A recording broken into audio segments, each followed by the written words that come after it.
Thank you. Welcome again to the third day of this marvelous conference. So we have 4 panelists in this panel.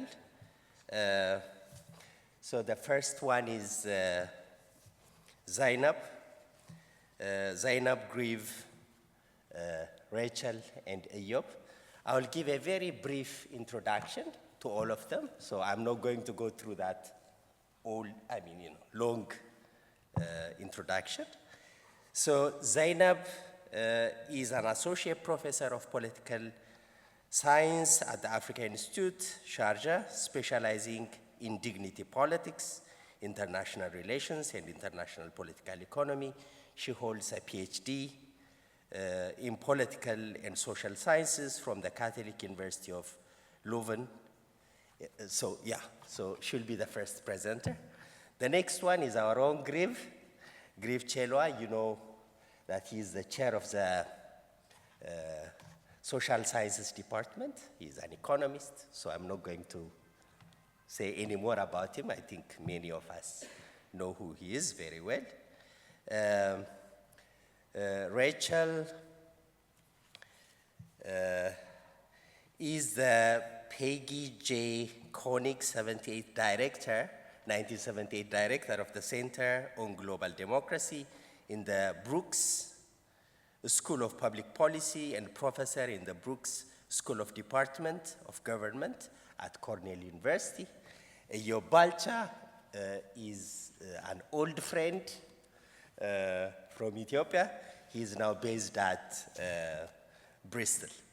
Yeah, so please proceed with your presentations, and after that I'll take 5 minutes for, I'll ask some questions for them, but I make sure that everyone gets the chance to ask questions and comment. Thank you. Hello, good morning everyone.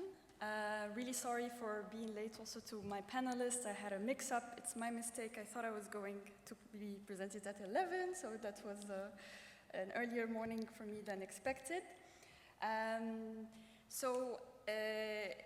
Thank you also for the introduction, Semeneh. So regarding my presentation, this is a work in progress, and I would love to hear from maybe your feedback regarding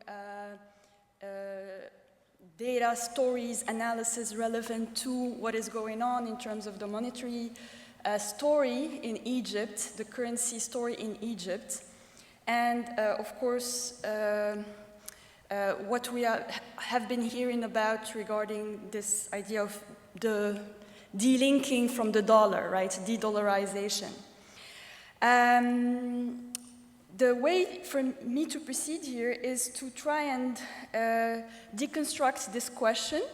So this is my agenda, taking care of the why Egypt, why the monetary policy, and also what can we say about this phenomenon of de-dollarization. And to go back to that question, is Egypt's currency free-floating a mark of a de-dollarization era? For me, so far, as I'm trying to do this research, I think that it's a yes. So we are seeing some maybe marks of that. And the first part we have on why Egypt. There is a lot to say here, so for the sake of time, I'll have to be brief.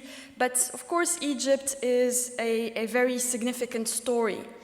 First, in terms of its significance regionally, right? So it is a major country in terms of its demographics, but also in terms of its resources, and also marking historical events, right? If we think about those maybe stages of state development strategies, so Egypt has in many instances sort of led history. And Egypt leads in numerous ways. Right now, with this currency story, it is taking quite a bold move of so-called free-floating, so I'm gonna say so-called because we can maybe, well, we need to qualify that. And it comes at a cost, also a great cost to Egypt right now, right? So of course we've been hearing in the news, and this is the story, right, that's prevalent of crisis, big crisis. And as Grieve told us at the start of this conference, yes, the African political economy is a story of crisis, but also of needing more understanding of this crisis, right? So the cost is staggering poverty. Almost a third of the population in Egypt qualifies as poor economically. We have rising prices and dependence on food imports, right? So we have this issue of food insecurity in Egypt. So my colleague Giuliano works on these questions of food security and a process also in the continent, the African continent, of food insecurity, right? So particularly looking at processes of wheatification, right? So the wheat becoming a dominant component of diet. And it's, again, we have staggering numbers for the case of Egypt. So Egypt consumes over 180 kilograms a year per person, right? As opposed to an average of 60 kilograms globally, right? So it's really 3 times. So we see how important it is, and it makes it the largest wheat importer, and as such, very dependent on these imports. So that also means, again, staggering numbers, Egypt, rising debt, right? Not only a rising debt, but also a sort of cycle of needing to service the debt and being on that debt trap.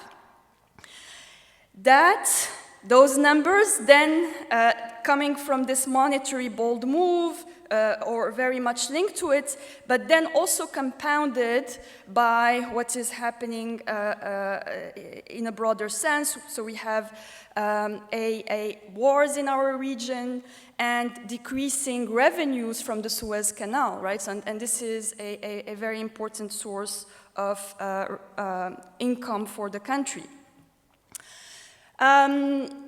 So in terms of also looking at how it fares in its most immediate region, North Africa, Egypt, we see more recently that it's doing a little better, right? So again, the story about the decision to free float since 2016 is one that we see as catastrophic, right? But it's also maybe still unfolding in terms of its impact in the future, and we're seeing some improvement, right? So I'll try to talk a bit about that. Now, regarding, so why maybe look at the monetary story? And it is an important one because, well, Vijay yesterday told us to be careful with economic theory, and I definitely agree there. But the classical economic theory, right, and things like the so-called monetary policy trilemma still drive actually the policy making in principle, right? So what's happening in reality may be different, right? But in principle, this is, again, what's signaled, right? And what we have is, usually by the IMF, this promotion for countries that are in development to be more competitive, right, as actors in the international economy, right, and by actually free floating their currency, right. The idea is not to peg, right, or avoid pegging. But what countries tend to do from the global south, the third world, is actually a peg, right? So as a pegging to, in some ways, correct a distortion, right? A distortion through the hegemony of the dollar, right?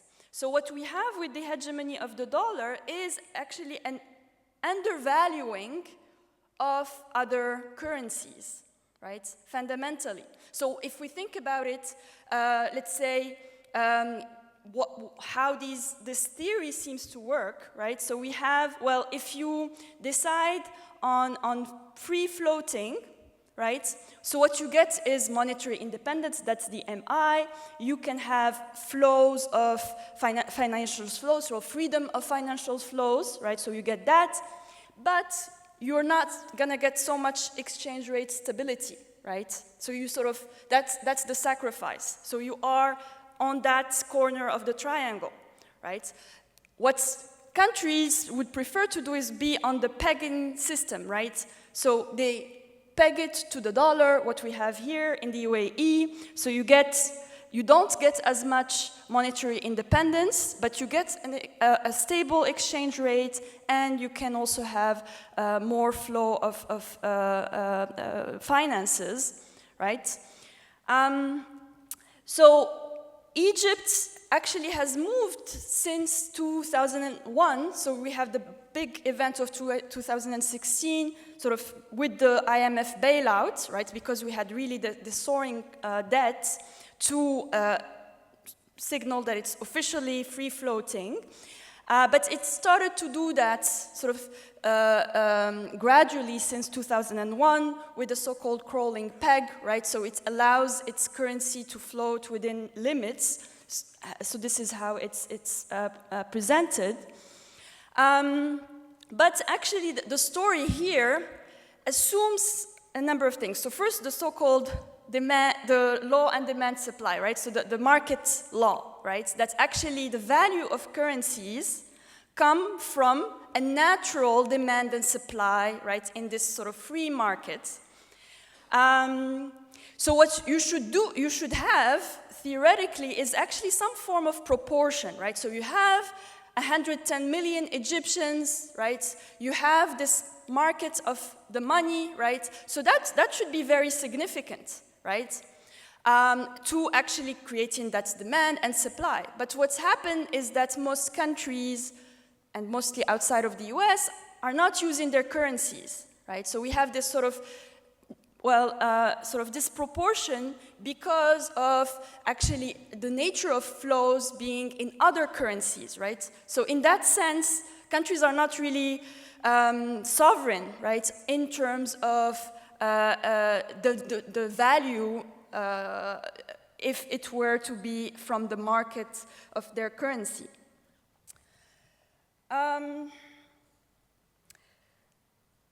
So another take on this monetary story. And that is maybe one of an attempt from the Egyptian government to sort of mitigate, yes, it's cycles of crisis, but also in some ways de-link financially, maybe from that stronghold of the dollar, also in some ways cow down also to the demands of course, the IMF. And as I mentioned, we had earlier on in even 2011, but even more 2003, a first attempt to free float. And we see that what happens is immediately you have a sort of recessionary reaction, right? So the economy sort of is negatively impacted, right? But then we see sort of the desired outcome of a quite significant uptake, right, of the economy, right? So what's happened is that it makes it more competitive, right? So we have a devaluation of the currency, right? It's terrible on a lot of people in terms of the cost of life, but in terms of actually the global capitalist system, right, it makes another productive country cheaper, right? So in that sense, more competitive. And the other sensational moment, right? So that was 2016, right? So we see there the really major dip. So we had the currency halving in its value, right? Almost overnight. And we have also, well, because of that, this sort of, staggering sort of uptake, right? Because we went so low, right? So it also looks really good in terms of how much there was growth, right? So some things also to see, just to have a bit of perspective. Back in 2003, January 2003, so that was almost 20 years ago, the dollar was trading 4.64 to the Egyptian pound. And today it's almost, well, recently it almost reached 60 Egyptian pounds to the dollar. So it's a massive, massive here change. So a bit more on that story. So yes, we have the monetary, but we also have something about, well, sectors of production, right?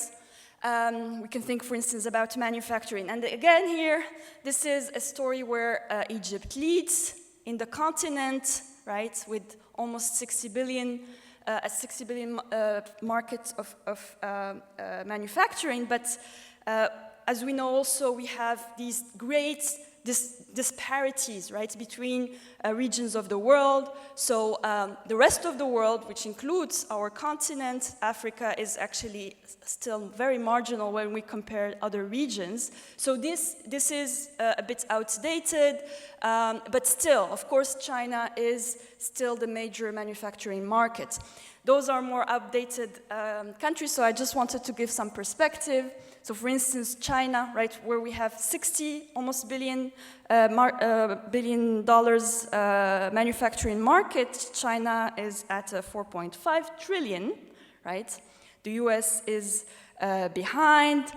I wanted to look at a country maybe a little bit comparable in Latin America, but of course also the B in the BRICS, right? Brazil, 200 million, right? So almost over three-folds. Egypt, Vietnam in Asia, maybe a little bit comparable in population to Egypt, already almost over four times more than Egypt. Italy.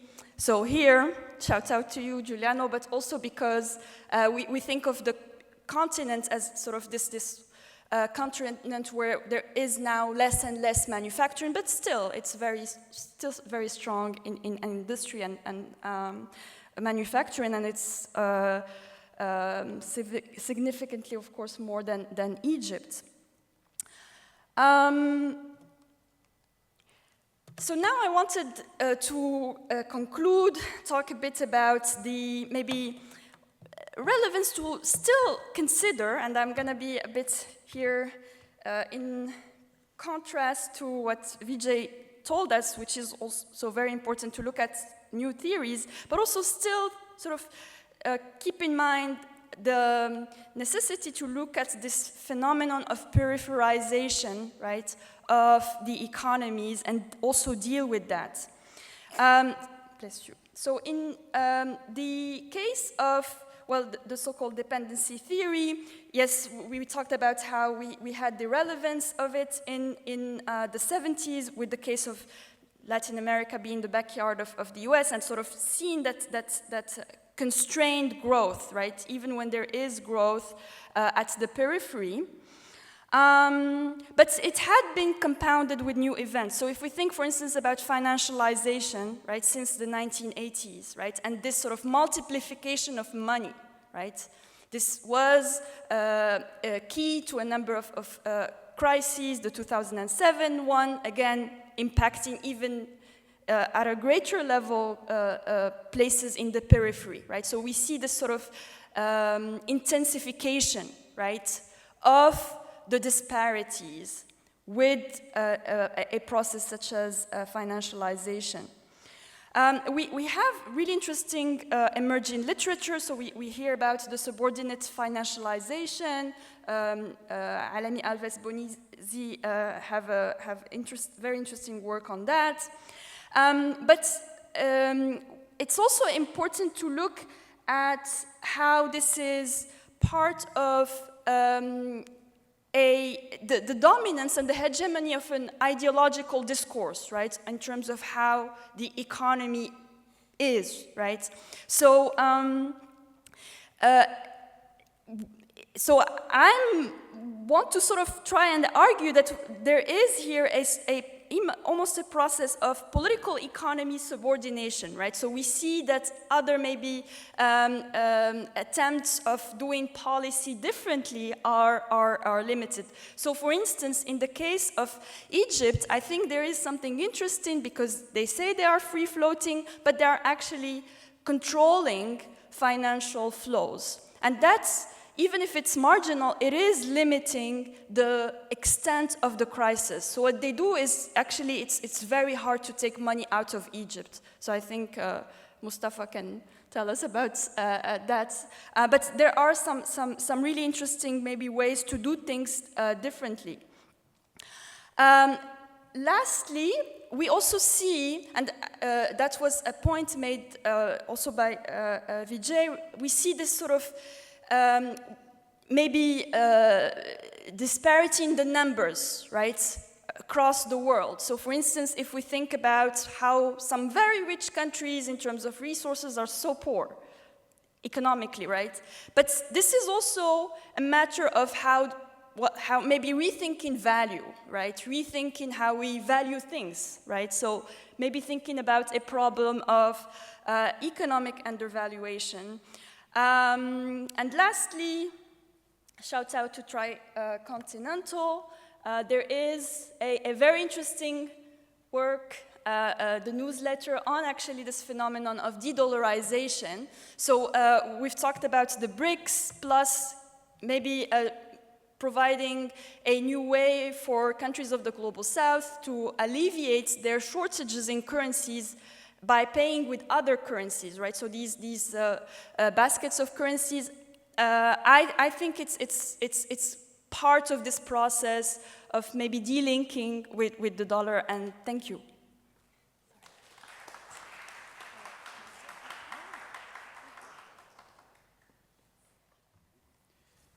Okay. Good morning. 2 points. Rookie mistake to put myself on the program, but in March, I thought nobody would say yes to my invitation, in which case I would be the only one to present in November. So I'm never doing this again because I haven't slept. Second disclaimer, Dr. Ndongo Sambasila has seen a version of this paper. He sent me copious notes. Ndongo, I've not addressed them, so you'll have to sit through the irritation, you know. Okay, so the title of my talk is External Forces and Zambia's Permanent Debt Crisis. This work is jointly with a Zambian colleague, Ntazana Kaulule, who couldn't be here. And we've presented it in Accra before at a very interesting gathering of economists that Ndongo convened in February, where we talked about the African debt crisis. So, many developing countries are presently in the throes of yet another sovereign debt crisis that threatens to derail their development aspirations. According to a recent analysis of the debt crisis from UNCTAD, developing countries as a whole had outstanding public debts totaling 9 trillion at the end of 2023. In the case of Africa, a continent where development has been elusive and undermined by debt, total public debt has grown at a rate faster than economic growth over the last 13 years or so. More concerning, however, is the size of developing country public debt that is owed to external creditors, which UNCTAD estimates was 3.2 trillion at the end of 2023. Unlike domestic public debt that is owed in local currency, external debt is especially pernicious for developing countries, given that its settlement relies on external factors that developing countries have little control over. For instance, a major source of foreign currency to service external debts are export receipts that are often linked to the export of primary commodities. An old and extensive literature has shown that the prices of primary commodities on the global market fluctuate in such a way that debt crises can easily be triggered in developing countries. In the case of Africa, data from the World Bank's International Debt Statistics Handbook, which is the most comprehensive data set on external debt, shows that Africa's public external debt grew from $160 billion in 2010 to $480 billion at the end of 2022, representing a growth of over 200% over this period. Consequently, interest payments on foreign debt have grown from $3 billion per annum, or 1% of exports in 2010, to $14 billion per annum, or 16% of export receipts in 2022.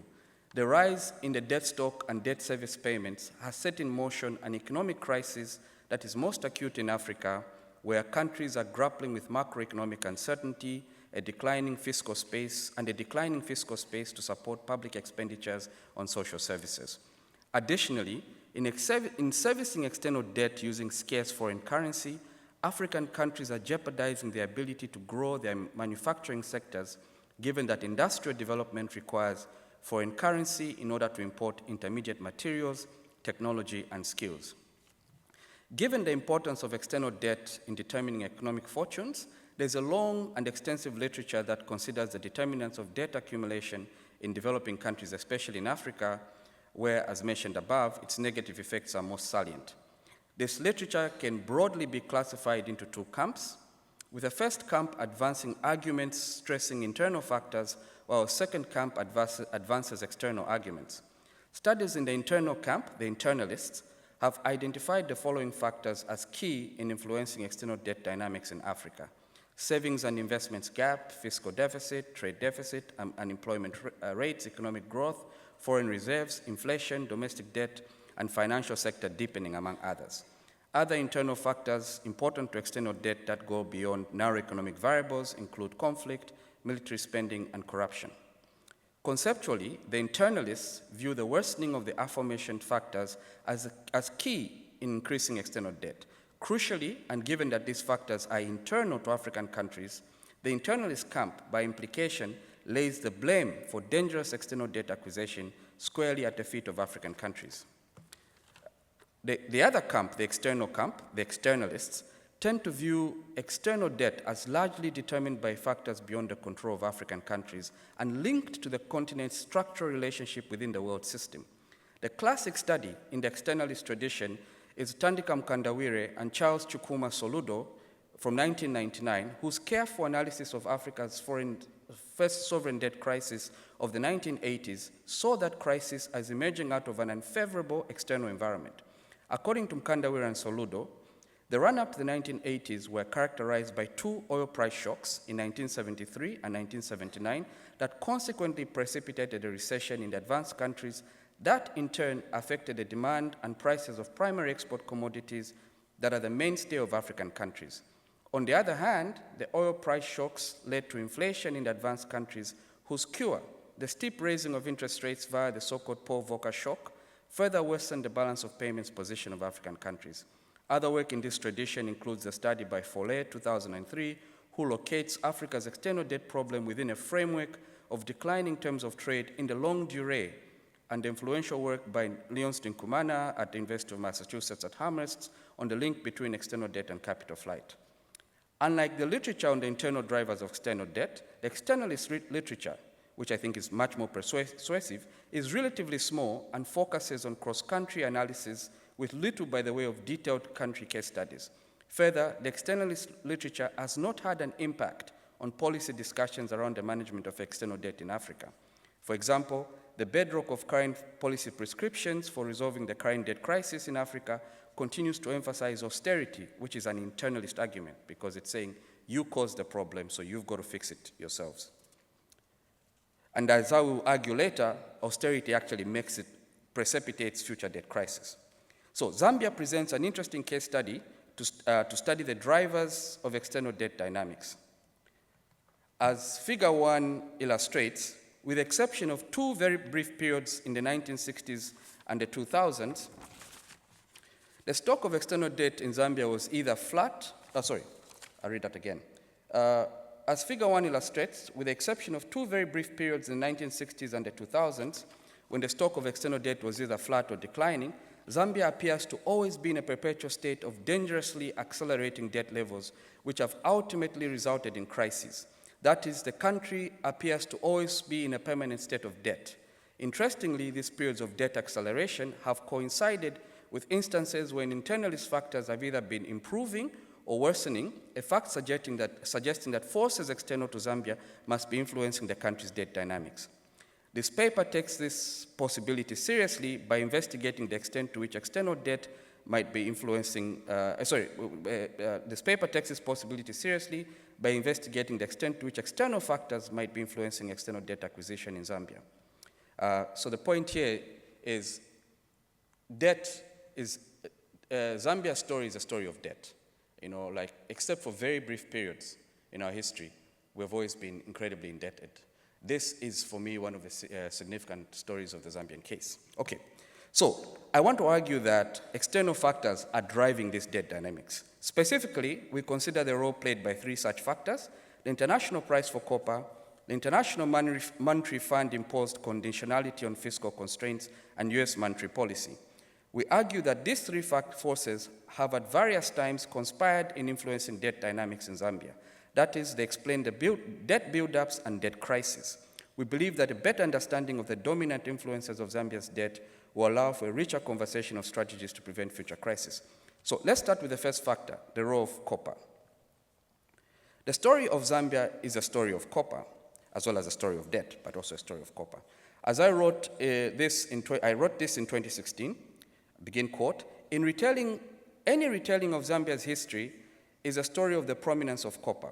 From its discovery by outsiders in the late 19th century up until present day, copper has shaped and continues to shape history in Zambia. The development of the country's most urbanized corridor from the northerly Copper Belt province all the way to Livingstone in the south is a story of copper. The corridor grew alongside a rail line that the British South Africa Company had laid to facilitate the transportation of ore to South Africa via Zimbabwe. Bemba's ascendancy as a widely spoken language in the 20th century is largely a product of migratory patterns largely related to the exploitation of copper, end quote.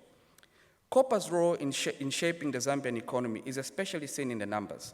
According to the Bank of Zambia, copper earnings made up an average of 71% of the country's foreign exchange earnings between 2010 and 2023, representing a combined total of approximately $90 billion worth of copper exports over this period. Over the same period, copper's contribution to Zambia's gross domestic product averaged 26%, making it one of the single largest contributors to the country's GDP.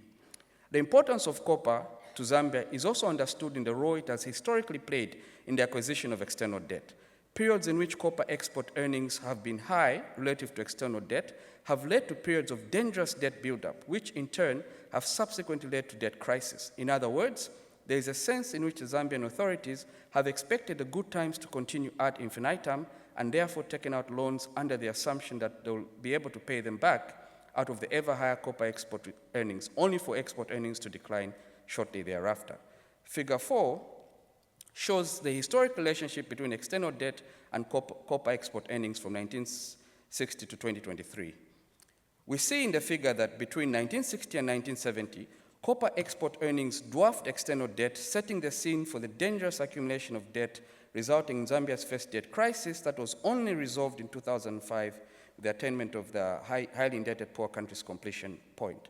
After attaining the hippie completion point, copper export earnings yet again dwarfed the stock of debt, the stock of external debt, setting the scene for yet another dangerous accumulation of debt in subsequent periods, ultimately leading to the second debt crisis, which is the current crisis.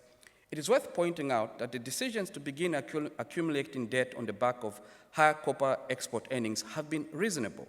For example, in 1970, the Zambian government decided to issue dollar-denominated bonds equal to $264 million then, or $2 billion in present terms, that were meant to finance the purchase of majority stakes in Zambia's mines that at the time were foreign-owned. Unfortunately, these bonds were backed by copper receipts, and the subsequent underperformance of copper on international markets sowed the seeds of Zambia's first debt crisis that was only resolved in 2005. The current debt crisis, as I expand in the next section, was a result of the need to borrow to plug an infrastructure deficit following many years of neglect owing to externally imposed IMF fiscal austerity.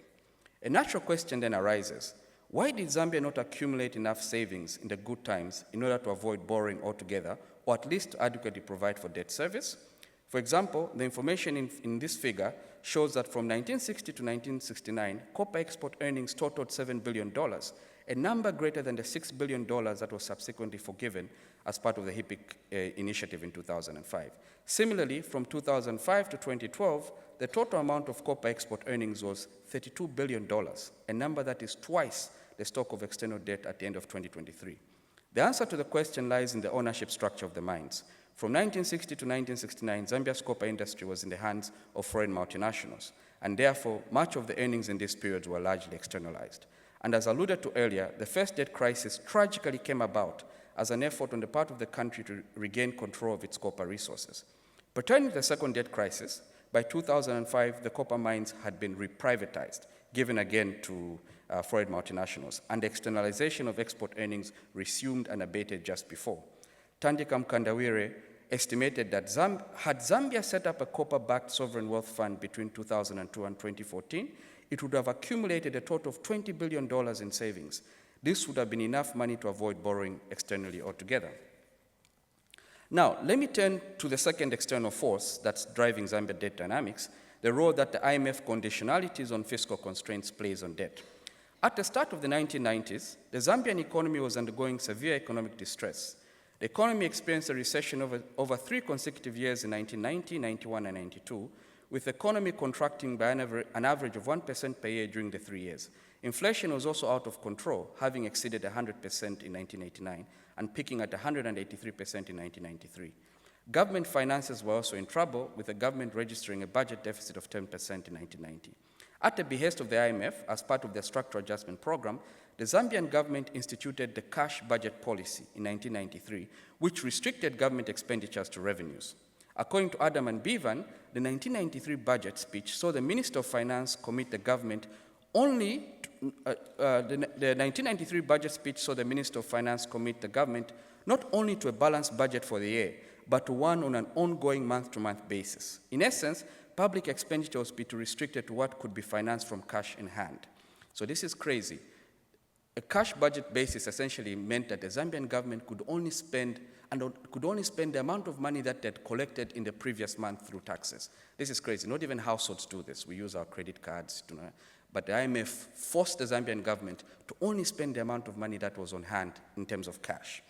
The cash budget system ran for over a decade from its institution in 1993. The impact of according to Adam and Bevan, cash budgeting had a positive and immediate impact on the budget deficit and inflation, so it controlled the macroeconomic indicators. However, the cash budget had a significant and negative impact on capital expenditure, gross fixed capital formation, as Vijay told us yesterday, the kind of gross fixed capital formation necessary for the long-term economic viability of the country. The impact of the cash budget can be seen on its impact on the evolution of the budget deficit in Zambia. Figure 5 charts the path of Zambia's budget deficit from 1991 to 2023. What is evident in the figure is that during the period of cash budgeting, which lasted from 1993 to the 2000s, Zambia scored relatively low budget deficits and even recorded surpluses in 1995 and 2001. However, as described above, relatively low budget deficit in these periods came at the expense of capital expenditure because from about 2011, when the cash budget mandate was lifted, large budget deficits became the order of the day as the government tried to catch up with the infrastructure backlog that resulted from cash budgeting in the previous era. Some evidence of the impact of cash budgeting on infrastructure expenditure is seen in Figure 6, which shows the evolution of average class sizes in Zambian primary schools from 1974 to 2017.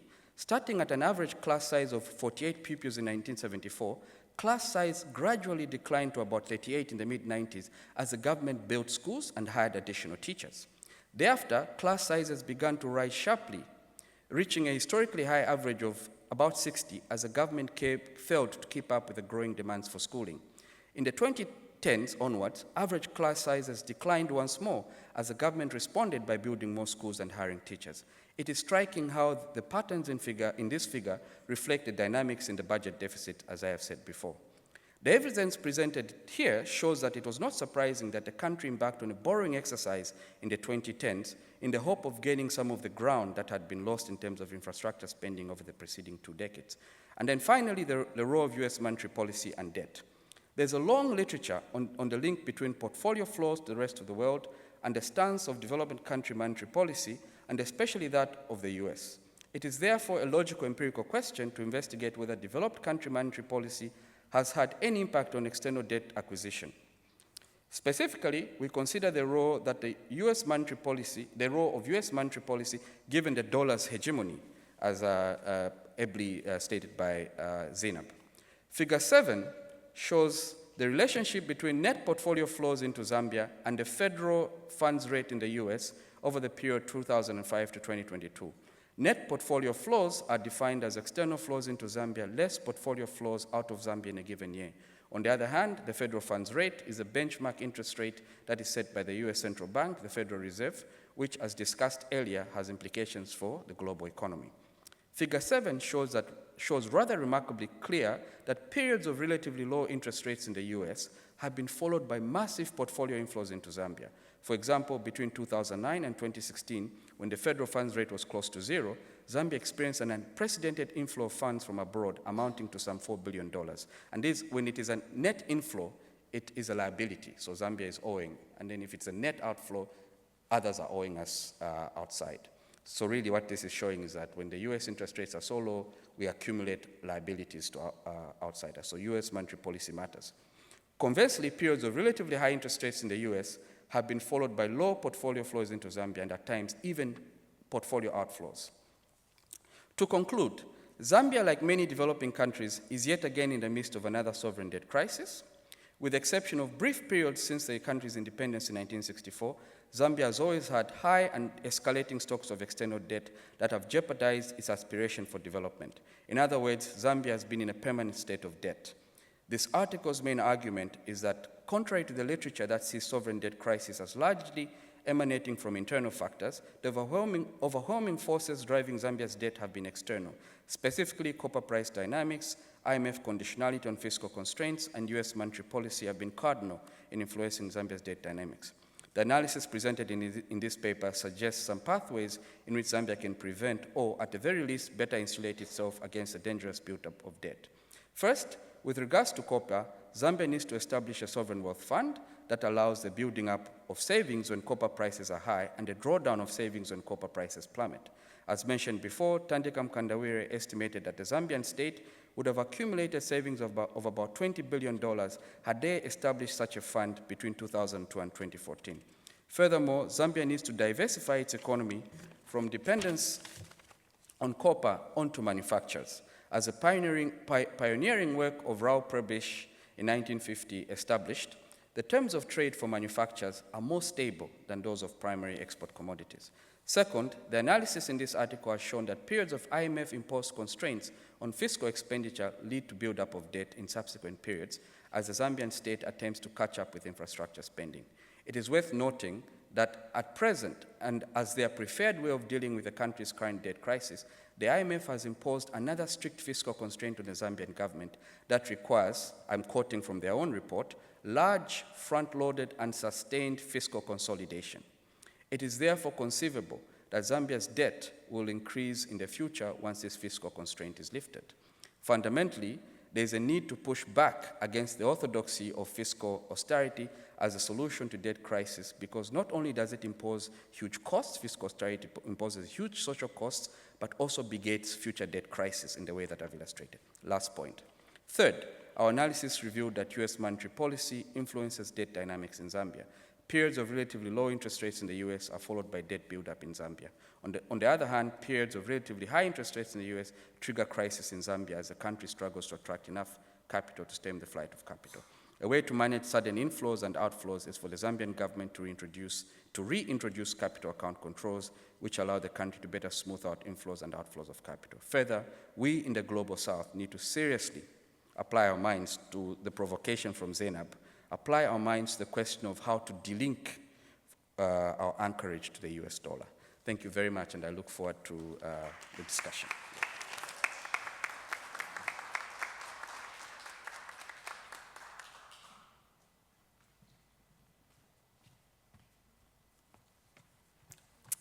Thank you so much. I just want to begin my presentation by extending my really extreme thanks to Grieve for bringing together this amazing community, and to Salah and to the Africa Institute for being this incredible intellectual space where we can gather and have these conversations. I wanted to take up the democracy part of the choiceless democracy conversation that we've been having over the last 2 days, and to think about the ways in which how we are structured politically is tied directly to the kinds of policy and economic questions that have been raised by my co-panelists. And to link the state of democracy in a global and continental level of thinking about the structural conditions of our economic world and the choiceless democracies that we are currently experiencing. So we are in a moment of global democratic backsliding, a way in which democracy has been eroded from within using democratic institutions such as the legislature, the powers of the executive, the courts, the bureaucracy to make technical regulations that limit the ability of the press, of civil society, freedom of expression, association, etc., to bar opposition candidates. These examples are occurring not only in many cases that you're familiar with, from Benin to Zambia, Senegal, as well as in the United States. We can see, according to global measures of democracy, as I show here, this is Freedom House data, but it's also very clear in other measures, such as varieties of democracy or polity scores, that over the last 2 decades, we have experienced a drop in democratic governance, whether it's freedom of expression, competition, freedom of association, civil liberties. The ways in which democracy is being practiced is being constrained and limited, and so we are losing the number of democracies that we have, however imperfect they have always been. So this is a global picture, and one that resonates across Africa as well. Certainly, we know that there have been key cases of democratic decline on the continent, and we see this both through the democratic erosion from within, such as in Benin, the contestation in Zambia leading up to the most recent elections. We also see it in the rise of the number of coups experienced across the Sahel, Burkina, Niger, Mali, and Guinea.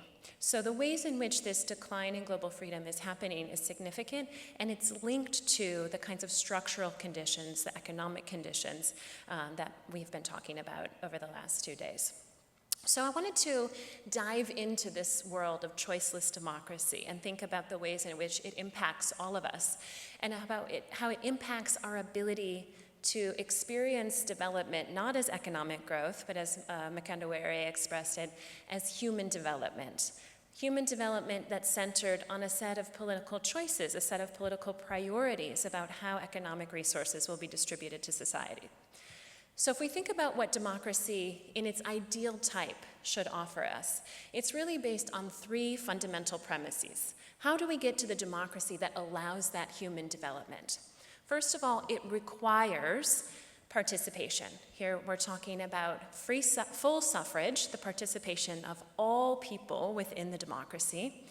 And to have real participation is premised on a set of freedoms. To allow participation requires that we all have the freedom of expression, freedom of association, freedom of information, to make choices, to be able to decide our own preferences, and then to formulate those preferences and put them into the body politic that shapes the social democracy that we think should work for all of us. The second key requirement of democracy to be able to get to the human development outcomes is to be able to signify those preferences. That is competition. So if the first pillar is full participation, the second is rigorous competition that allows different forms of ideas to be circulated, to be able to contest, and to bound that contestation, the natural competition, within rules that provide security and order and channels our ability to have different ideas towards these visions of the public good. And so that too relies on the pillars of freedoms, of rights, a set of rights to vote in free and fair elections, to run for office, candidate eligibility, to be able to have robust competition across the landscape of different ideas. Now, the third pillar of democracy is one that we don't often discuss in the same ways. We know participation, competition, those are the two axes of democracy. But the third pillar is really how today's choiceless democracies are being captured and corrupted from within and in a transnational neoliberal extractive world. And that third pillar is that our preferences need to be weighted equally in the conduct of government, that our institutions translate our preferences into the outcomes of human development. Right? And so that government is not captured by a set of economic elites, by a set of religious elites, by any kind of particular set of elite that distort the preferences of the masses to be weighted equally in the conduct of government. And so that we together, amalgamated, make up a desire for human development. So what we know from the data, empirical data, and Page and Gillen's is, for example, from the United States data, but also when we look transnationally, is that in reality, economic elites, those who hold capital, shape public policy outcomes in democracies 99% of the time. So where the masses get the public policy that they want, it's because it already aligns with economic elite interests. Where they don't get the public policy that they want, it's because economic elite interests trump the preferences of the people. So this kind of mismatch, the inequality in terms of how resources concentrated in capital translate to political power and social policy control, means that choiceless democracy is exacerbated through our current global era of multinational corporations, the transnational extraction system of the neoliberal world. And this has been a dramatic increase since the end of the Cold War, as we all know, in which the idea that trade will make all societies more like us, right? That democratic multinational trade across different types of regimes would bring authoritarian regimes to be more democratic, was premised on the idea of modernization and economic growth leading to democratization. But instead, we've seen that unfree competition in this extractive world of neoliberalism has made all democracies degraded in this choiceless world. And so democracy itself has eroded rather than bringing more countries into the democratic world. So the domestic logic has always, for democracy, been based on a kind of virtuous cycle, right? Modernization theory at its basis, that economic growth will lead to more possibility for lower classes to move out of poverty, thereby expanding the middle class, thereby reducing inequality, and that reduction in inequality leads to a greater ability to fulfill the obvious redistributive demands that lower and middle classes would make upon the rich, and therefore, without those demands being extreme and intolerable to capital holders, therefore allowing compromise. That is modernization theory, and it's based on a domestic redistributive process that requires politically inclusive institutions. This is what Acemoglu, Robinson, and Johnson have just won the Nobel Prize in Economics for. Politically inclusive institutions mean property rights, they mean democracy, they mean competition, and that over time drives economic development. These are historical data. Now, the domestic logic of democracies suggests that free societies, democratic societies, can guarantee, if they so choose, they can regulate, they can create the conditions for competitive, non-captured markets that could serve human development. But today we see that they cannot and they have not fulfilled that function. And vice versa, that free markets, right, that unregulated neoliberal extractive economic exchange cannot and has not guaranteed free societies. So the rapid expansion in scale, in scope, and speed of the transnational globalized world has only exacerbated and grown the amount of rent-seeking and extractive accumulation that happens within the unfree set of markets. And these exponential returns tend to benefit the political economic elite concentration of inequality at the global level. And the domestic repercussions, rather than the virtuous cycle that modernization theory predicted, means that domestic populations today are seeking anti-system change, populist outsiders, and anti-establishment, the kind of break it so that you can fix it mentality that has just driven outcome elections, I think, in the United States as well as in many other cases experiencing democratic decline. We see, for example, South Africa as a key case, where the end of apartheid demonstrated the possibility of modernization theory, the possibility of such a compromise. So in Dahl's formulation, South Africa moved from limited participation, the apartheid system, to full participation, full suffrage, a full democracy with franchise, with redistributive and public service demands at the heart of that transition, to bring rights, to bring material benefits to those who were previously disenfranchised, and therefore allowing political buy-in across classes. Today, a full 30 years later, South Africa's continued inequality is based in these largely historical legacies and has not been able to redistribute or largely change the wealth gap since 1994. So this data is from Piketty's World Inequality Lab, but we see the ways in which it's replicated across the world, across the continent. And we know that attempts by the now democratic government, certainly the ANC attempted to wipe away the legacy of apartheid and colonialism, and yet that has failed to narrow this imbalance between rich and poor. With 3,500 adults owning more than the poorest 32 million people in the country of 60 million, right? And so many South Africans have been disaffected with democracy, and we see the rise of youth protests and the fallist movements, fees must fall, roads must fall. But we also see exit, so those who choose to not get registered to vote, those who withdraw from the process. We also see in South Africa electoral transition, right? The historic loss of the ANC's dominant position. So there has been real ability to have electoral turnover, and yet still the continued inability up till now to address the kind of structural inequality at the base of the lack of real human development. And so South Africa is, in a way, this microcosm of the way in which inequality has been maintained, exacerbated part of a global transnational chain of extraction, and ultimately corroded the positive relationship between development and democracy worldwide.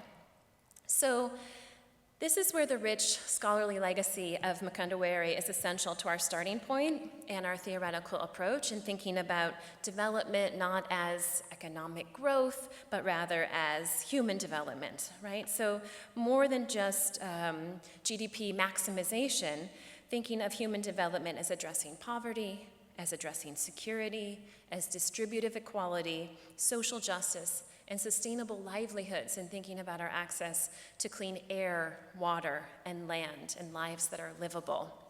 So I want to argue that while we have always known that transnational extraction has been a feature of world history, that today this kind of advanced scale, scope, and speed of the neoliberal world has led to state capture And yesterday we heard about the degree to which illicit extraction of wealth from the African continent has led to the billions of dollars that have been removed from the continent and disappeared. And I want to suggest that how we think about the neoliberal world order today means that the legal and licit extraction of wealth from the continent through the celebrated multinational value chains, supply chains, and consumer markets means that this continued practice has allowed not only the economics to fail, but also the democracy to be compromised at all levels. And that there are four really key elements of our contemporary era of how transnational negative externalities are being experienced. And the first is thinking about our financial markets, which we've heard really compellingly about from Grieve and others, and the role of the IMF, the conditionalities, the constraints, the tie to the dollar. We think about as well in the tie to the CFA franc, as Ndongo has written about so compellingly, but also thinking about the role of crypto and the resource extractiveness, the degradation of the environment that allows and fosters illicit trade, the lack of democratic regulation and accountability that makes it even difficult to tax the kind of extractive potential of the crypto market. The second, as we all know, is the way in which the transnational negative externalities of carbon production lead to the climate costs that are experienced so unequally across the world. The third is about trafficking, the movement of drugs and arms, as well as at times the trafficking of people, leads to the ways in which we cannot contain the kind of domestic democratic order and leads to a desire for security that also cracks down on civil rights and expressions. And fourthly, the transnational media environment of disinformation and misinformation are most targeted to populations that are vulnerable to receiving it. That is the profit motive that drives how the algorithms are created and sustained, that allows the audiences most likely to be affected by particular types of messages to receive them. And this is not regulated. There's no way to hold accountable those who produce it for the real harm that it creates. So how do we think about this world of market capture? The ways in which it's affecting our democracies is significant, and the democracies themselves allow for rules and institutions that create economic and political elite domination and concentration. The ways in which our media ecosystem and algorithms are for profit rather than for information. And the mobilization strategies of elites double down on market capture and political concentration of power. And we see this in two particular ways. When we see populist or anti-system mobilization that further degrades the state's bureaucracy, the state's ability to audit, to create regulations that would be protective for human development. And then secondly, when we see the mobilization of the population in ethno-nationalist appeals, in divide and conquer appeals, in ways that pit the political world into zero-sum competition, making enemies of the other in order to shore up support for this political economic elite collusion. And so these are the politics of enemy making and relative deprivation that allow for economic elites to continue to profit from these negative externalities and further control the political polities. And I want to just suggest that Benin is a really key example of the way in which economic elite status and concentration of resource really eroded democracy and captured the ability to compete and to have freedom of expression and information in the country.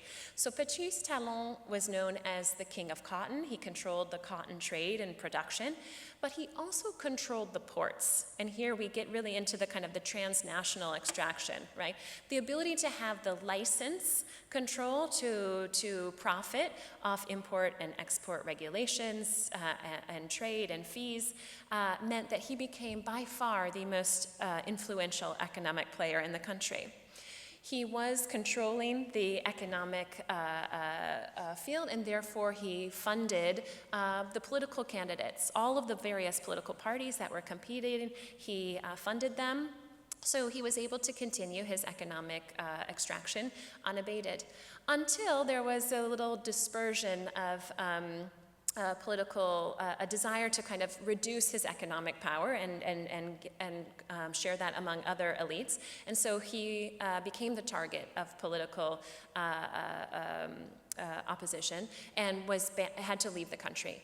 So he decided to run for president himself. He won, and after he won, he basically changed the rules of eligibility to make other opposition parties unable to compete.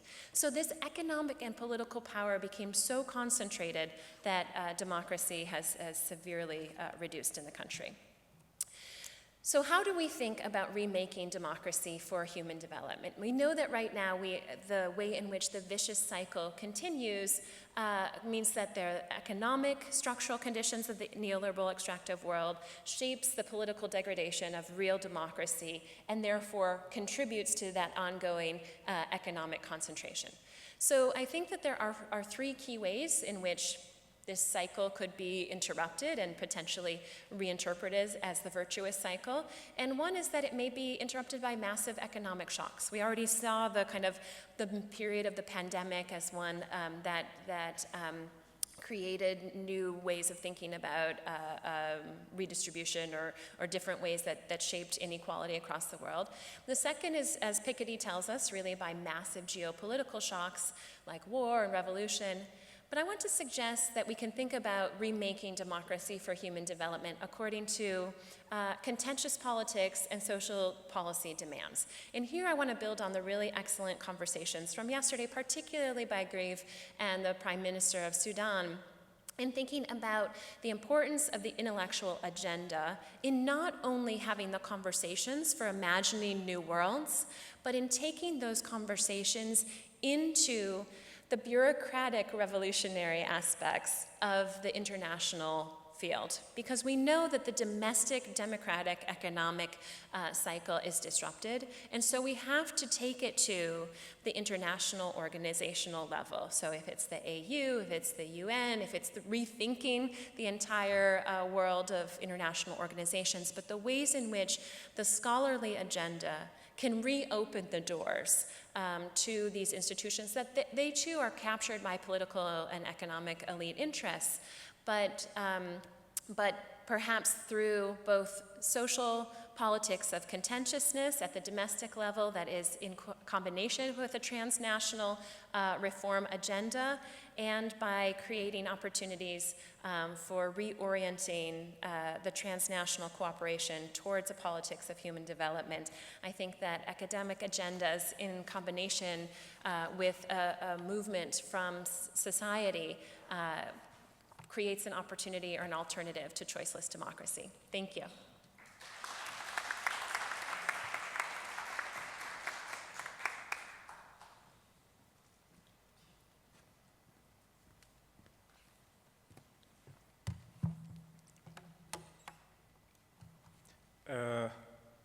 Good morning, everyone. Before I start my presentation, I would like to take at least 2 minutes to talk about my experience with Thandika. And I feel I'm one of the luckiest ones because of the opportunity that I had to have more conversation with Thandika, especially because I was also, me and Thandika were writing the only Black Africans in the International Development Department at the London School of Economics when I started my academic career at LSE, and it was extremely humbling experience. One particular morning, I remember that he just dropped me an email saying that, "Are you in the office?" And I said yes, and he just came in and sat down, and we talked almost for an hour and a half on a number of issues, especially on the Ethiopian developmental state, and also having the opportunity to take over some of his teaching role when he was not unwell, and also carrying forward, convening the course that he was teaching, the African development course. and in 2022 winning the prize that was established to honor him, the Thandika Mkandawire Prize on African Political Economy, gives me more energy to work more on a topic that he has been establishing over his very illustrious academic life. So when Grief approached me to be part of this conference, I just jumped on it and tried to use it as another opportunity to work on one of the key topics that he established, that's studying about the African states and the way that its establishments can be extremely studied from various perspectives. And to give a background, I think I'm well positioned especially to talk about this topic on the African Continental Free Trade Area. I give the title, the Neoliberal Project with a Pan-African Closing. And we have very good background. Brother Dongo talks about imperialism and the non-existence of the physical and monetary sovereignty across the continent. And in a context of losing almost $100 billion every year, as His Excellency Dr. Abdullah Hamdok has established. And also my sister Marion Uma and Prof. Jimmy have already established how the social policy making space is extremely dominated and controlled by external actors like the aid industry. So it's within this context that I'm talking about the African Continental Free Trade Area. And this project that's currently dominating the continent is widely celebrated as a continental initiative and promoted as also a Pan-African project. However, while we applaud the creation of the largest trading zone, we must approach this cautiously, particularly in the context of pursuing structural transformation in the African economies. It is also important to avoid viewing trade liberalization and free markets as a one-size-fits-all solution to Africa's developmental challenges.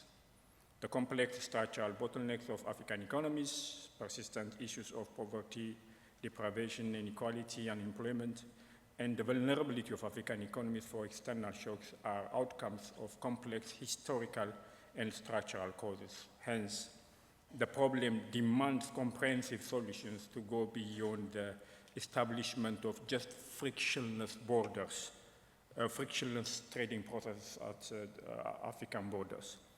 And the key argument that I want to put forward is primarily on the issues of understanding variations among African states in terms of their capacities, the source of their significant resource revenue, and also the dynamics of state-society relations across the board, which would definitely shape the way that we pursue this Pan-African ideals of creating the largest trading zone. And my strong opposition to the current approach of implementing the FTA, particularly promoting just simply trade liberalization, focusing on tariff-related issues, very technocratic approach, creating frictionless borders and market integration. I think this is a wrong priority. And what I would suggest in this paper, it's of course a draft paper, I hope I'll get some comments, developmental regionalism, which includes broader economic industrial policies, redressing structural bottlenecks of the African economies and diversification and structural transformation. Unless we have a broader aim, goal, addressing the problem, just simply jumping into the free trade bandwagon is, I think, a loss if we see it from the position of African citizens. So this is a question that I'm asking, to what extent it will allow us to pursue transformative social policies. I will not be talking about transformative social policies because it's already raised. So I will primarily focus on the determinants of state capacity in Africa. And what I use is this particular book chapter that came out in 2017 by Thandika, where he talked about state capacity, history, structure, and political contestation in Africa. A beautiful chapter, I think, which needs another proper engagement, and I hope I will do justice when I finished the paper. And what he has here is to understand state capacity from a historical point of view. I think on the first day we had someone asking a question about Samir Amin's work and Thandika Mkandawire's work, and I think Thandika did the exact thing here, using Samir Amin's division of the colonial economies, the division between the macroeconomies, Africa of the trade economies in the Western Africa part, Africa of the concession owning in the central, and also the Africa of the settler economies. And Thandika specifically engaged with particularly how that nature of colonial economy continue to shape the nature of the state, especially in the settler economy, because it has to provide social services for the white minority. The state somehow enabled itself to have its capacity to have that intervention to provide services, so that kind of state strength is continued afterwards in terms of revenue generation and also bureaucratic capacity. Whereas in the cash crop economics, what you have is primarily mercantile activity, colonial on the cheap, where the colonial presence, the significant presence of the state was not required in its significant shape, because it was just simply about extraction, and it didn't really need to have that capacity of providing social services. In terms of revenue sources, Thandika talks about the rentier state and merchant state. Rentier state that's specifically heavily relying on enclave economy or getting more revenue from a particular source, either from within or from outside. Merchant states which needed to have more broader space of generating revenue, and he has this threshold of 35% of total revenue, below, above, to make this distinction. And what's the most important element is, of course, the nature of state-society relationship is very much determined by the tax base. The narrower it is, the less contested it will be. The broader the tax base, especially if the state needs to collect more tax, that means it provides more room for political contestation and organized political movements.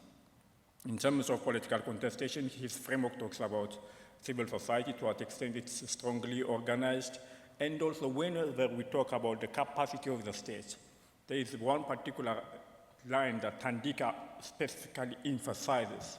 We shouldn't just simply focus on the capacity of the state to collect tax. A state's strengths can be also strongly analyzed by seeing the extent to which that it can invest in a way that's relevant for its own policy orientation. So it's not only about tax collection, but it's also effective expenditure. And so that he can make these kinds of distinctions. So rentier state with weak society, merchant state with a strong society, merchant state with weak society, and rentier state with a strong society. I strongly encourage you to read the chapter so that you get the details of his argument. And he created this heuristic categorization. However, the nature of the state in terms of colonial legacy and resource base are somehow relatively permanent features, whereas the capacity of the state is somehow shaped by the temporality. It has its own dynamics, it changes across time, depending on the amount of, depending on political economic situations, both internal and external. So the weighing element, when to invest, when the state would have enough reserve to invest, would definitely be another critical issue that we need to understand. That means, especially in terms of the capacity of the foreign exchange reserve in many African countries' context, the physical base of the state, and also the political constraints of the state action by society. So that he kind of created more like a four-domain framework, where you have low investment and high reserve, or the high investment and high reserve, and how this cyclical process would allow the investment or trigger some kind of, essentially the political economy of managing investment and having a balanced economic system. So these kinds of processes are significantly shaped by historical issues and also current political economic dynamics. But what we have currently, whenever we talk about the African Continental Free Trade Area, is just simply a very technocratic approach where you just talk about, creating this much amount of volume of trade. If you dig into the dominant reports, you'll have all those fancy big numbers of this much billion amount of dollars will be traded across the continent in 2035, 2050, and somehow very shallow without necessarily really going deeper into the dynamics. And I find that extremely concerning because African states are not on equal footing in a number of ways, and that approach is extremely limiting.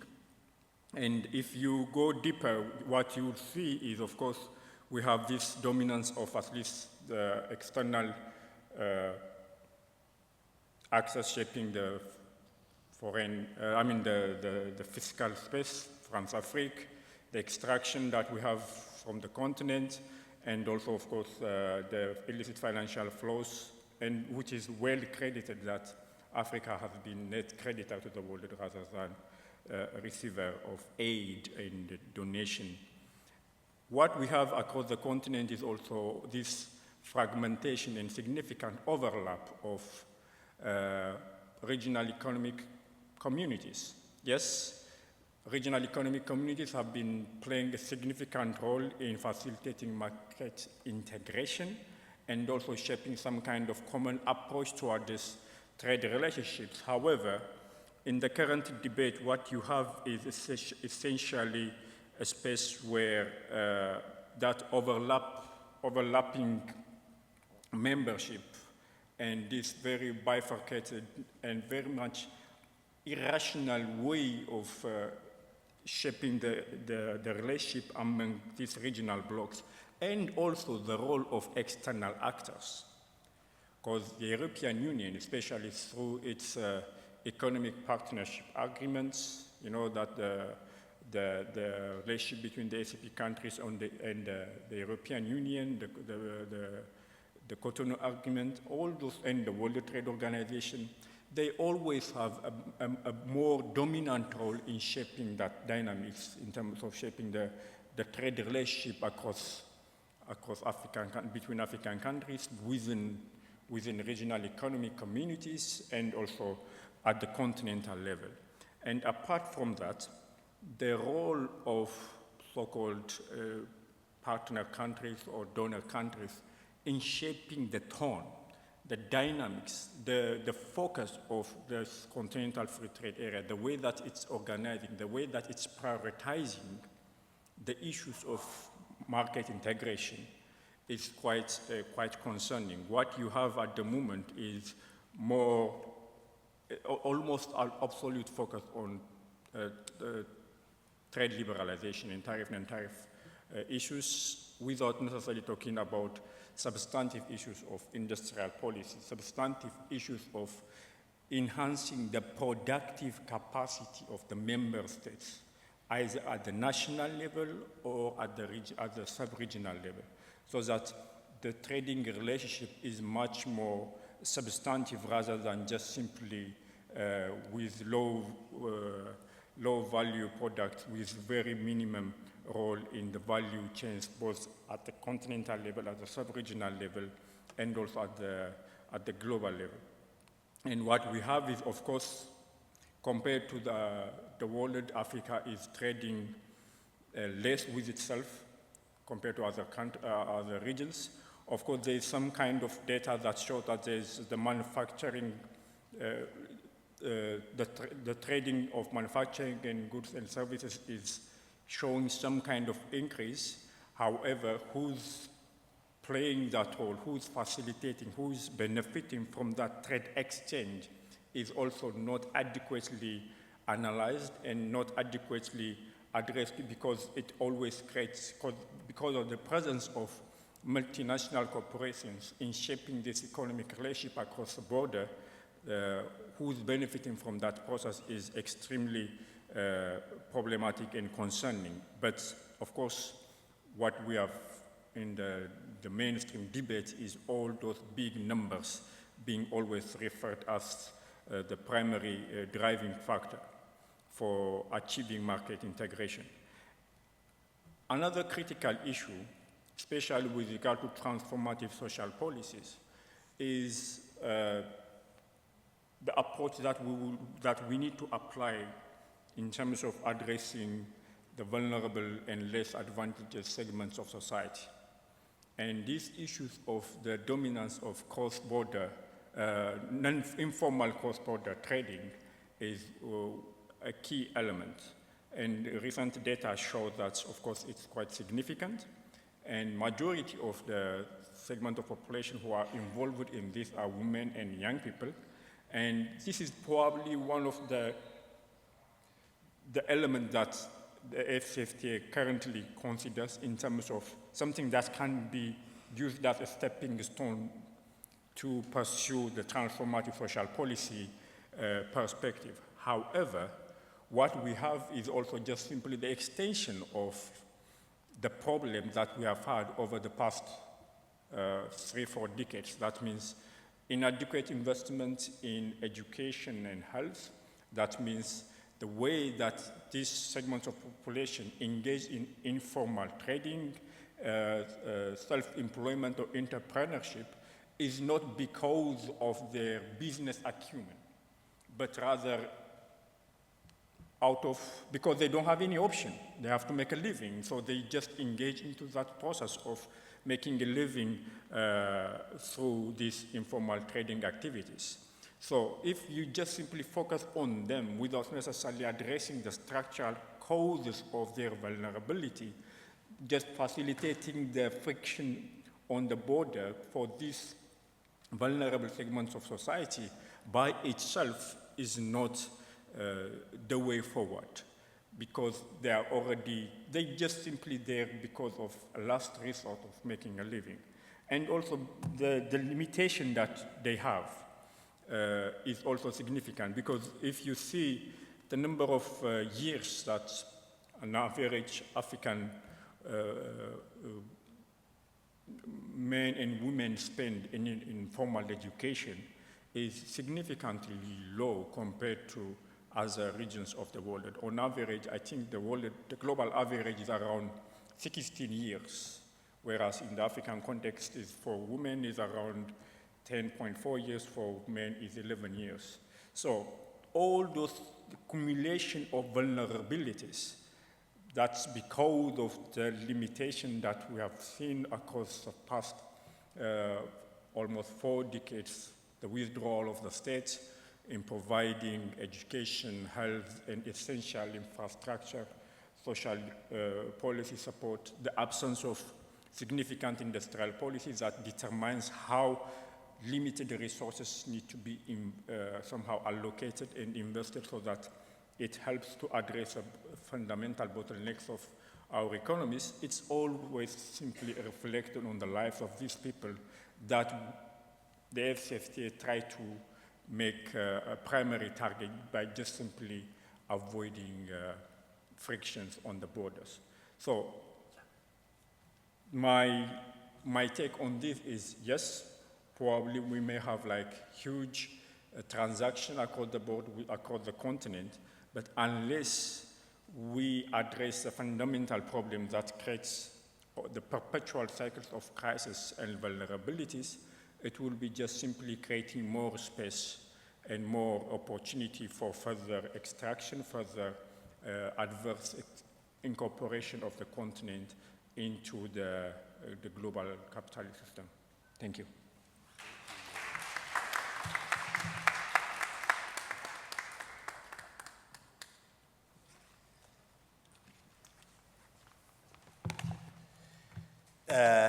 Thank you so much for these great presentations. So I will limit myself to asking you, 1 or 2 questions. Then we'll open the floor for, discussions. First, Zaynab, if you could explain further how currency floating is linked to De-Dollarization. How does this impact, negatively or positively, the dependence and vulnerability of the Egyptian pound to the dollar?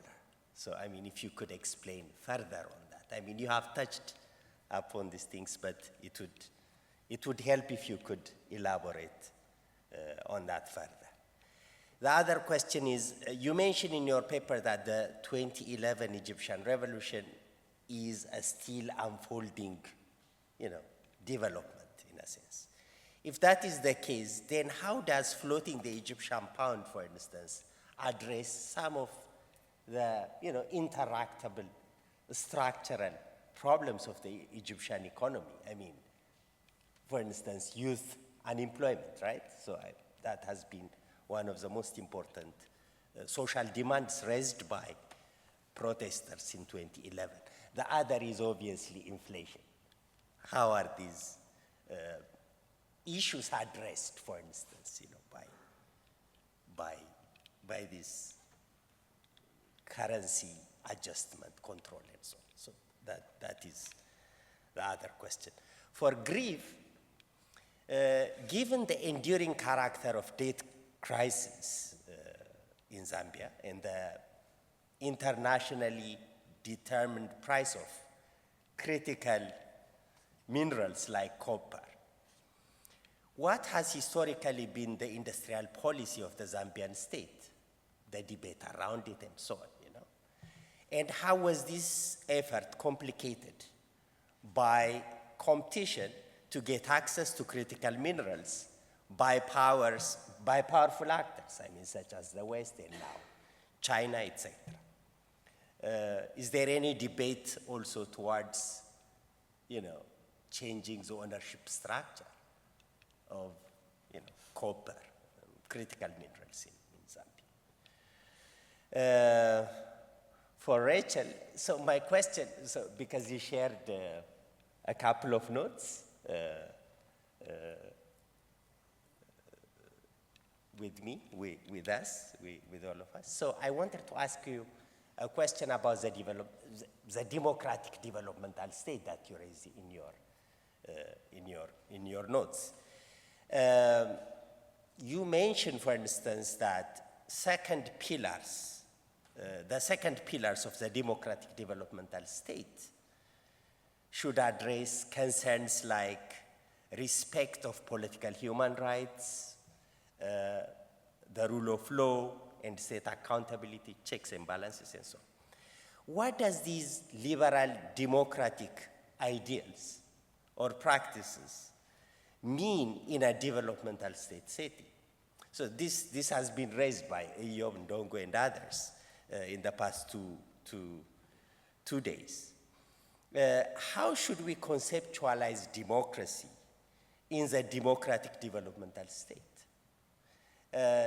Do such preoccupations, for instance, implore us to rethink the nature of the African state itself, the nature of the developmental state in Africa itself, as a structure which should accommodate, for instance, questions of self-governance? So you see what I mean? Consultation, rule of law, etc., can be talked about as part of, democratizing the state. But what about, ensuring, guaranteeing popular sovereignty? You know what I mean? That kind of thing. That should be. So rather than limiting ourselves to discussions of democracy as primarily a state attribute, how can we transform, the state by, questions, aspirations coming from society itself? So that's my question for you, Rachel. Ayalew, so if you could further elaborate on what you mean by regional developmentalism.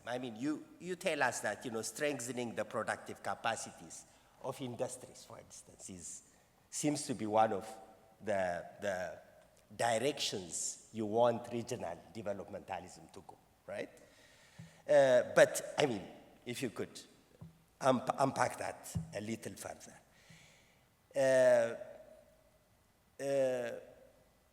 So beyond an instrument of fostering trade between African states at sub-regional and continental levels, what does regional developmentalism do in your conceptualization of it in this context? The other question is, what is the political apparatus in which regional developmentalism could occur? You see what I mean? So, for instance, while the developmental state in Thandika's conceptualization, and other people also have done work on that.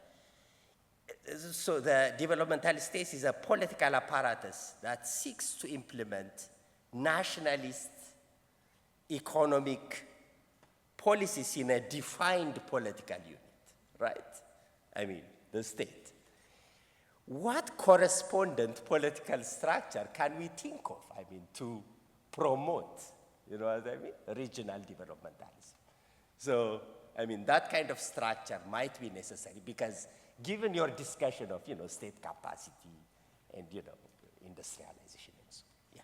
So these are my questions. I open the floor for other people to ask and comment, then they will respond. Yes, first, second, third. Okay, it's okay, you can go in that one. Thank you. Thank you so much to the panel for really thoughtful, I learned a lot this morning. So my first question is for Grieve. So I guess I want to pose the question you were asking yesterday to His Excellency. So if one of the policy implications is the creation of a sovereign wealth fund for copper, how exactly can Zambia do that? And can they, right, so when Thandika Mkandawire was saying, they left $20 billion on the table by not doing that before, do they have the same, is it the same capacity given recent privatization?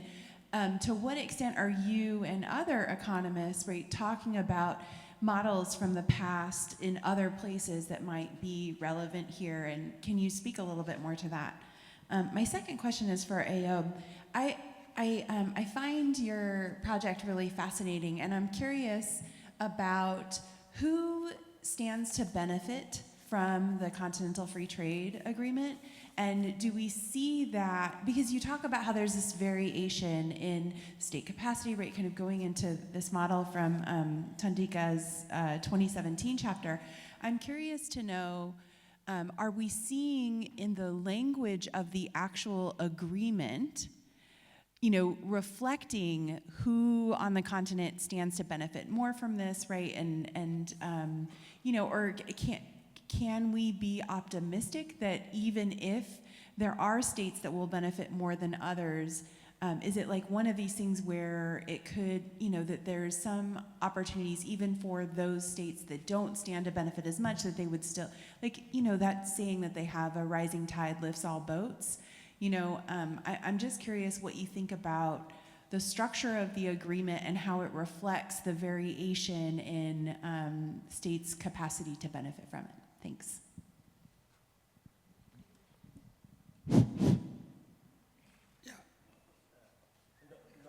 Yeah. So that was a very, very interesting panel. Thanks a lot. I'm curious about the idea that there's democratic backsliding on the African continent, because I think it really begs the question from whose perspective. So for instance, Egypt has decided to start moving its currency away, and the US government has immediately said to Egypt, we're going to reconsider our relationship with you. These external factors that both Zaynab and Grieve talked about, I think are pretty important. Freedom House, Rachel, which you showed as the first slide, has said that several West African countries are actually partly free, like for instance, Cote d'Ivoire and others. But of course, how can they be partly free if their currency is managed by France? So I don't understand how these are democratic backslidings. When, say, the Senegalese government says, we want to insist on the sovereignty of our economy. In fact, I would see that as a pretty advanced situation. That the portrait of Africa as democratic backsliding, I think, is a cliche that has been there, as a colonial cliche almost for decades. Every time the continent stands up, somebody from outside says, well, if you're not listening to us, then it's no more democratic. I mean, I very much find Freedom House confusing because in their recent list, they had Israel as a free society. And Israel is occupying the Palestinians in the middle of a genocidal war, and yet Freedom House says it's a free society. So really the question is democratic backsliding for whom? I understand that it's democratic backsliding from the perspective of Washington, but is it really democratic backsliding from the perspective, say, of the Sahel peoples?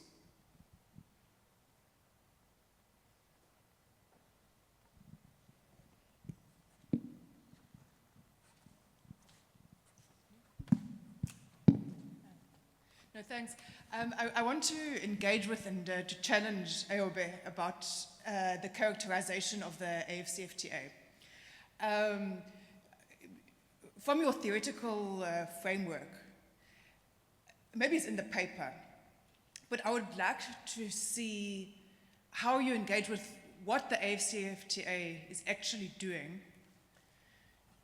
as the basis for characterizing it and almost writing it off as a neoliberal project, and what you think it could be doing differently.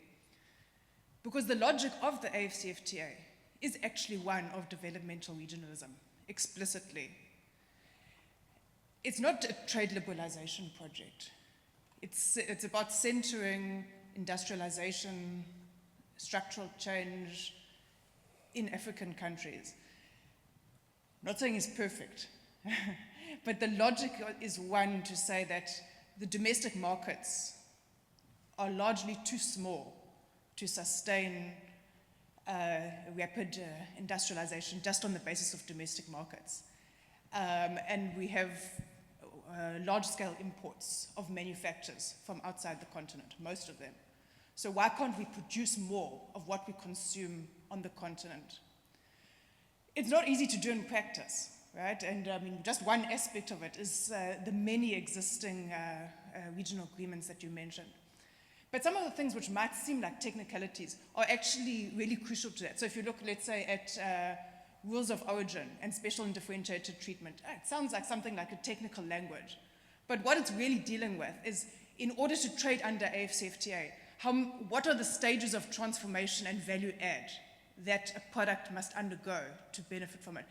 And the different countries have different perspectives on it, because the less industrialized countries would like to have a lower threshold, so that they only have to add a little bit of, they can import something partially made, add a little bit of value, and then trade it. The more industrialized ones would like to have a higher threshold. So that's where the special and differentiated treatment comes in. It sounds legalistic, but when you actually drill down to what does regional integration mean, those are the things that you actually have to deal with. Is the AFCFTA the panacea? No. Is it enough? No. At the end of the day, it's a secretariat, less than 100 people sitting in Accra, and depending on implementation across all of the countries. So is it enough?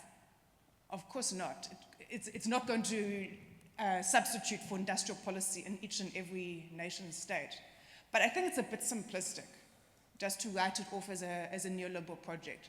So I'll just urge an engagement with the content, and for us to advance, what do we think it should be doing differently?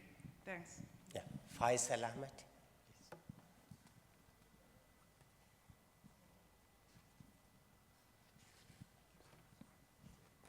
Thank you very much to the panelists. Great papers. I have two small questions, one for Zaynab and the other one for Ayub. So Zaynab, I'm wondering if you can speak about what free floating of currency would mean for economies with a smaller industrial base in terms of the inflationary pressures that can come with. And Ayub, I also want to engage in this debate about AFCTA, but from a different angle.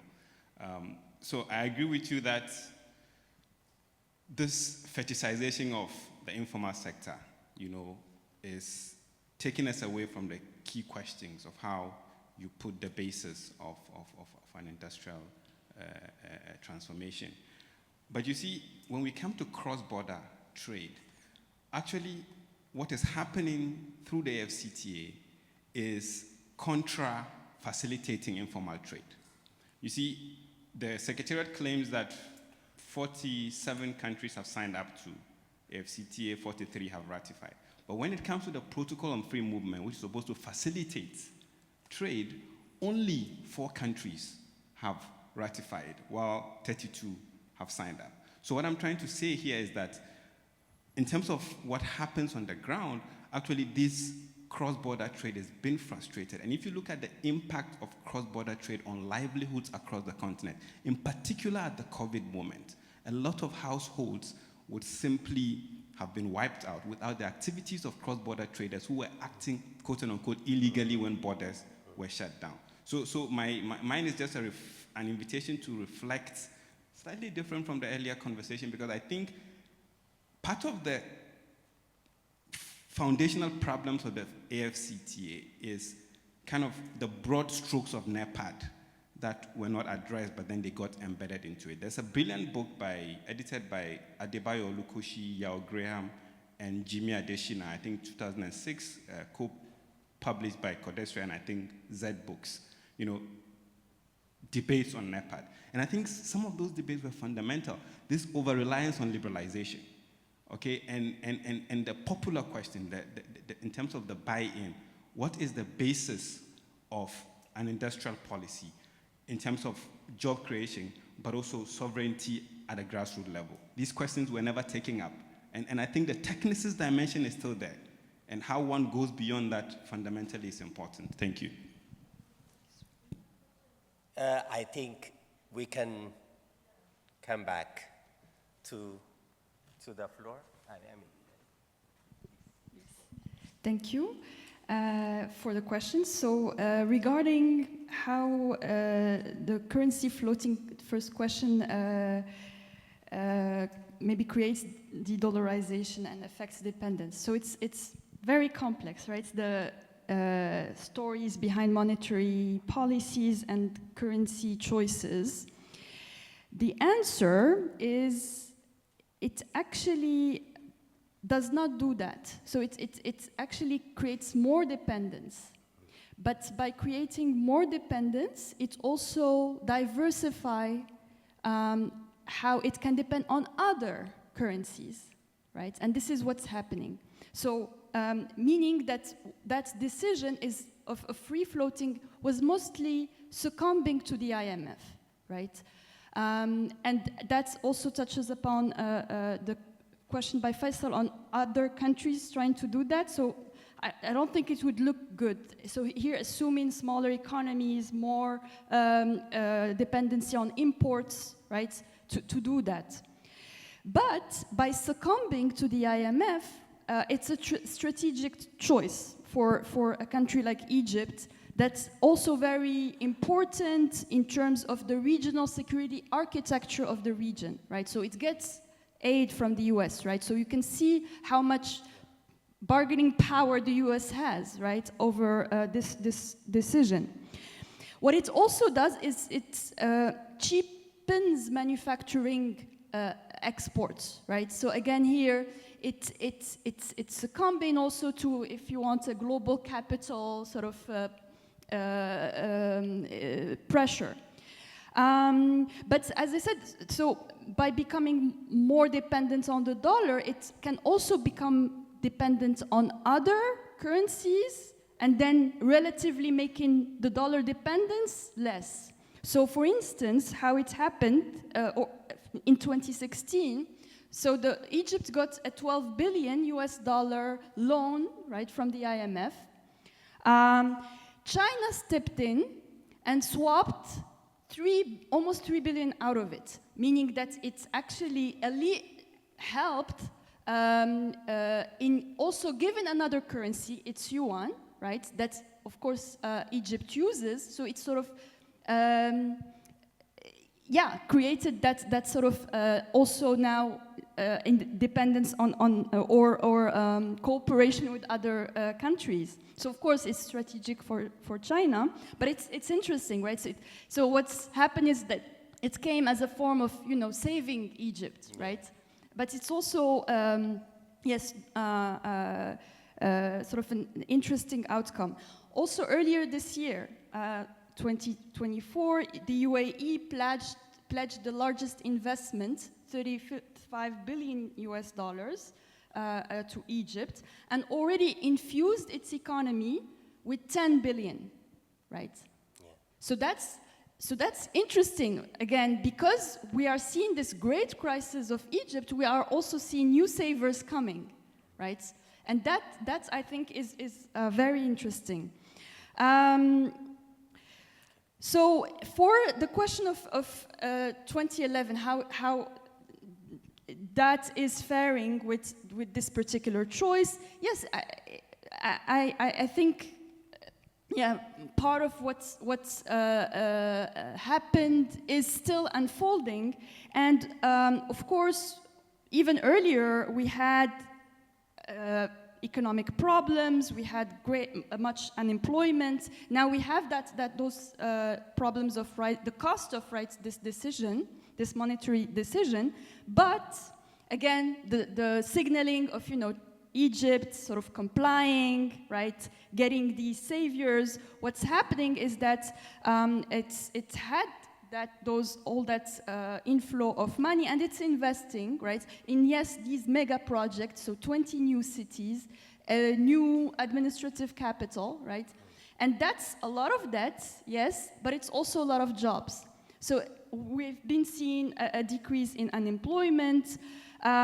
What's also interesting is Egypt does something very, very interesting. So they floated and officially say that, right? But what they're doing, which the IMF does not like, is sometimes they devalue their currency because now they have this monetary independence. So sort of the IMF is maybe less punitive about it because also Egypt conceded in free floating, right? So we see here sort of that negotiation. And when they devalue their currency, what happened is that the cash that they get in, so the loans that they get in, right, the investment that they are getting in actually becomes more money, right, in the economy.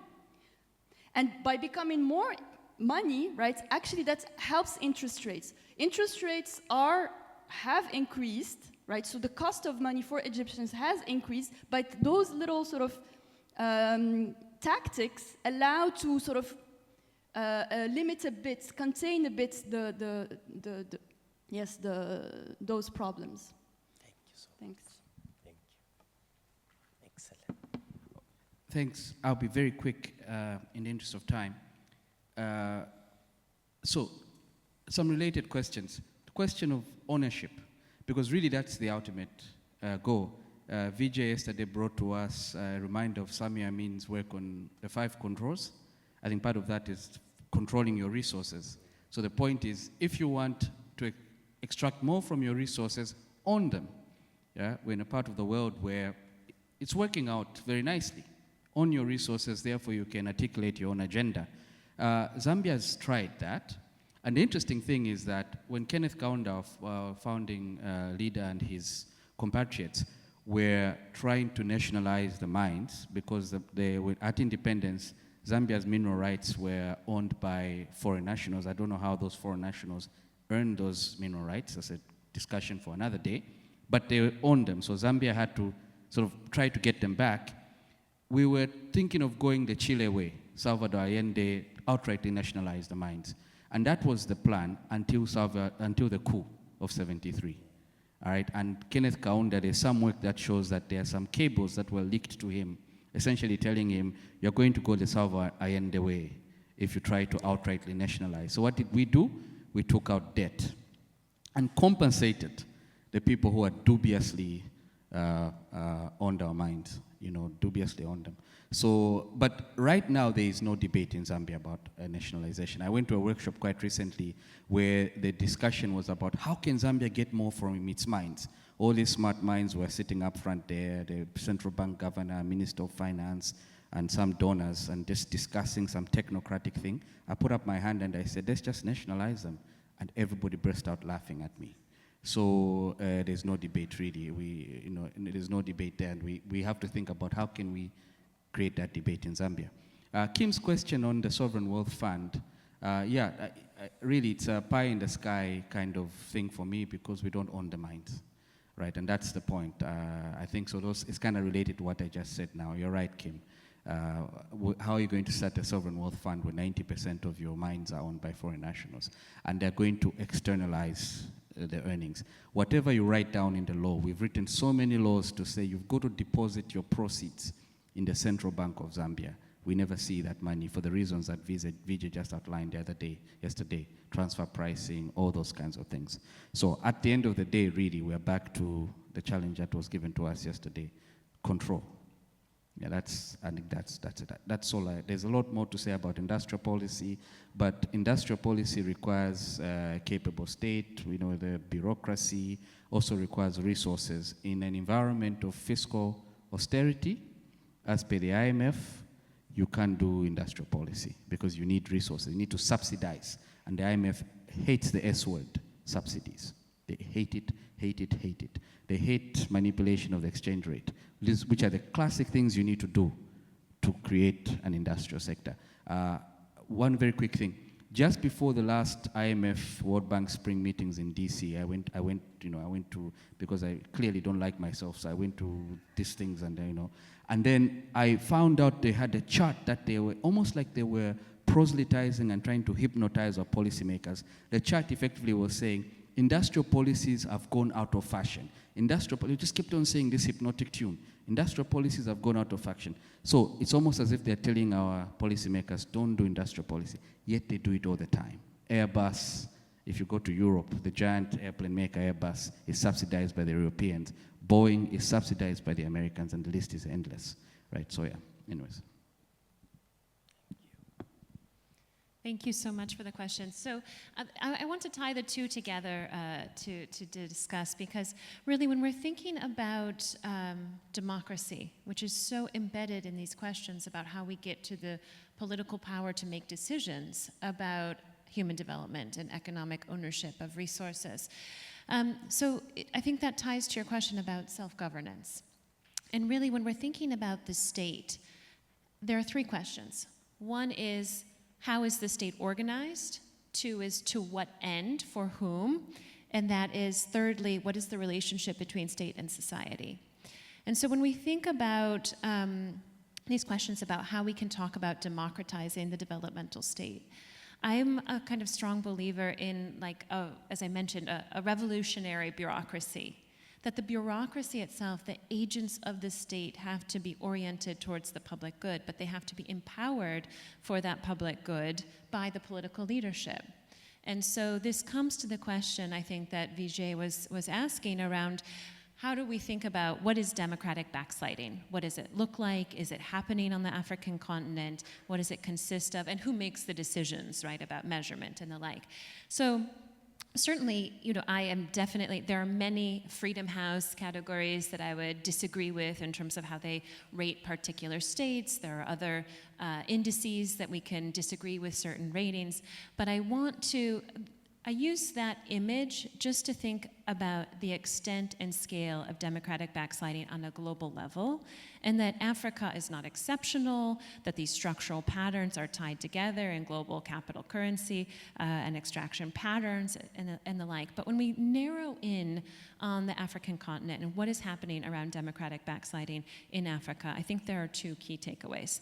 And the first is really that the performance of democracy writ large in Africa over the last 2 decades, when we see this degree of democratic backsliding happening around the rest of the world, is actually a set of very differentiated experiences. We have incredible cases of democratic resistance and resilience on the continent that are demonstrating pathways for how this can happen in other places. And we've seen real democratic gains based on popular sovereignty and the ability of people to take to the streets or demand political accountability through the mechanisms of contentious politics, of mobilization by the society, and at the ballot box. And we've seen that in Senegal, we've seen that in South Africa, and we've seen that in Zambia and elsewhere.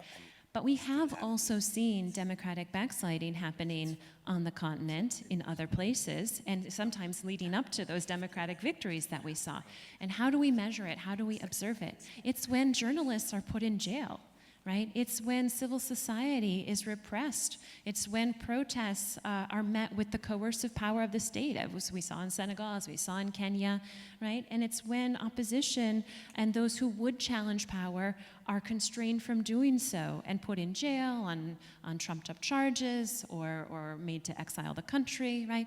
So we know what the indicators look like, and it looks like the inability of society to express their preferences and contest them for holding power and making decisions that could lead towards human development. And so, when we think about the measurements and the ability of domestic populations to challenge global capital, et cetera, that is democracy working.